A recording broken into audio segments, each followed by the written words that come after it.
So today we are going to take a closer look at everyone's favorite failed state, the Kingdom of Re-Estize. Now, depending on whether or not you're an author or the slain Theocracy, this is either how you do or don't build a nation. But before I'm getting sidetracked, let's just start with a quick overview. The Re-Estize Kingdom is located between the Theocracy and the Abelian Hills in the south, lies in relative close proximity to the Holy Kingdom in the southwest, borders the Arkland Council State in the north, and the Empire of Barahut in the northeast. Please keep in mind that the nation of the dwarves was basically extinct at that time. The only major entry to the Kingdom of Re-Estize can be found at the eastern border right between two mountain ranges, and it is guarded by the fortress city of Irantel. As a sentinel city, it not only defends the entry to the kingdom, but it also acts as a staging ground for any offensive or defensive operation, as well as a troop base. And a similar thing seems to be the case for the southern border, where a fortress denies the demi-human access to the kingdom's interior. And as you can see, this nation appears to have hit the jackpot of geography, because the mountain ranges to the south, north and east, and the sea to the west are shielding the Kingdom of Re-Estize from all sides. And besides the Arkland Council State, which appears to be rather reclusive, the kingdom is surrounded only by human nations, except for a small stretch of land near the Abelian Hills, but again, it is well protected and the demi-humans are seemingly aiming at the Holy Kingdom. This defensive position, the rich soil, and the readily available sweet water, please keep in mind that the oceans in Overlord aren't salty, is great for a stable agricultural production, and the general shape or form of the kingdom and the lack of any major geographic hindrances should in theory enable the realm to grow close, strong, and wealthy. But it appears that 200 years of relative peace had the opposing effect. They lost virtue. Instead of a powerful country of heroes, a nation full of infighting, corruption, weakness, and complacency had risen. The main cause of these developments seems to be the absence of any need to innovate or change. Due to the abundance of arable land with great crop yields per acre and the lack of any significant outside danger, there was neither a necessity nor an incentive to develop a socio-economic system to allocate the finite resources in a more efficient manner, or to refine the resource extraction process, for example by investing in new farming tools and methods, or in the creation of a better infrastructure. Also, no real effort was made to organize and unify the splintered magic casters, and even more important, the many local armies who own their allegiance to their liege lord, instead of the state. This left the Kingdom of Re-Estize decentralized at best and disorganized and fractured at worst. And this state of mismanagement does not only apply to physical goods such as food, because much of these smart individuals were never trained and introduced to matching offices, for no other reason than the fact that they happened to be born a commoner. And nobles who would ignore these barriers like Marquis Raven were few and far between. And even the nobility themselves suffers from rather strict barriers. For example, if Renna had had the opportunity to gain political influence and pass laws based on her merit alone, the entire intrigue against Re-Estize could have been averted or at least lessened to a great extent, as Renna's primary goal was not power for the sake of power, but a secure and reliable way to get together with Climb, and to make him happy by playing the role of the benevolent golden princess. And the problem of leadership runs even deeper. While perceived as a good character, especially in the context of a classic medieval fantasy setting, Ramposa III contributed greatly to the division of his nation. The king pitied his eldest son, who, while being quite handsome, tall, and a somewhat decent fighter, wasn't suited for the mental battle of politics and intrigue. His younger brother, while being short and fat, which is usually a shorthand for telling you, "This is a bad guy," in most fantasy settings, is mentally far better equipped to deal with the intrigue at court and to play the Game of Thrones. But due to tradition and the pity Ramposa felt for his eldest son, he was hesitant at naming an heir to the throne. This provided a pretext and an opportunity to the nobles who rallied behind his eldest son. Obviously, if he was made king, he would be easy to manipulate and control, thus strengthening the position of nobility at court. But naturally, other great nobles who supported the royal family would lose influence if the king lost power.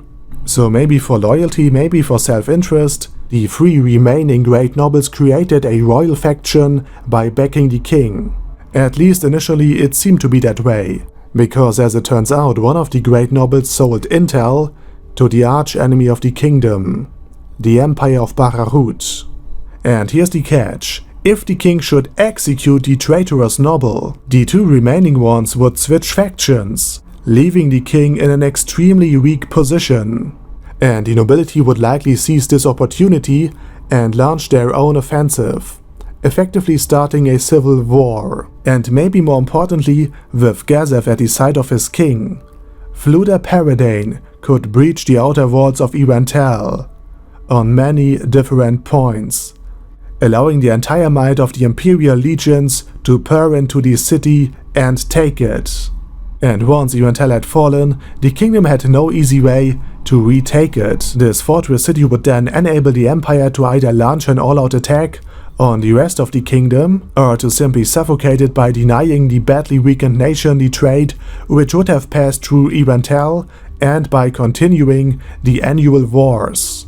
And the idea behind this kind of warfare is ingenious. Instead of having the 8 legions of the Empire attack the triple-walled fortress city of Irantel, thereby risking heavy losses among their valuable knights, who are extremely hard to replace, they simply declare war, agree upon a battlefield, wait for the kingdom to assemble its army, fight for a few minutes, risking only a couple of losses, and then the attack of the Empire would have been deflected and the men of the Empire would be forced to retreat, leaving the kingdom victorious. Which of course raises the question of why this war is so devastating for the kingdom. After all, hardly any life was lost. And the only time this was different was when the kingdom's army left their defensive position in order to attack the organized and disciplined ranks of the Imperial army. On the flip side, the peasants had managed to beat back the mounted Imperial knights, then they foolishly charged right into the spear line of the royal army. So if they got even, and if the whole annual war is nothing more but a skirmish, then again, why is it so devastating? Well, everyone who played as Bretonnia in Warhammer Total War will know this concept. If you conscript a huge chunk of your peasantry, your economy will tank, because there are no more hands left to work in the fields or toil in the mines. And in the case of the Kingdom of Re-Estize, things are made far worse because the Empire timed the annual wars in such a manner that the peasants are forced to leave their villages and farms right before harvest season. The time period from the declaration of war to the arrival at Re-Estize is round about a month, and this was right before Split, where the power of the king was strengthened due to the cowardness of the nobility who hauled themselves up in their manors, while the second prince and Climb, who represents Princess Renna in the field, were on the streets defending the city during the events of the demonic incursion. And later the king himself joined the battle to buy enough time for Momon. So in a normal annual war, the mobilization process might have taken even longer, especially during the First War, where the whole procedure was relatively new. So if it takes a month or two to arrive at Irantel, and another 2 weeks or a month to get back into the village, much of the harvest will have rotted in the field. As a result, much of the population will suffer from malnutrition and hunger.